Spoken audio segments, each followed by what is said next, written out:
Hey friends, if you encounter the issue where USB flash drive is not recognized on Windows 11, then please watch this video. I will guide you through the process to fix it. So, for search for device manager in the Windows search bar, open the device manager, scroll down, expand Universal Serial Bus Controllers, right click on the USB root hub one and then update the drivers one by one. Update all of the root hub drivers. Now, if this doesn't fix the issue, then do one thing, try to connect the flash drive to a different USB slot. Does it help? If it helps, that means that the previous USB slot was bad. It is a hardware defect. And if it doesn't help throughout the system, try connecting your flash drive to a different computer. It may be an issue with the flash drive itself. There's nothing else that can be done at the software end.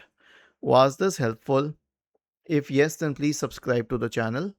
If not, then let us know in the comment section of the video on how we could help you further. Thank you for watching this video and have a nice day.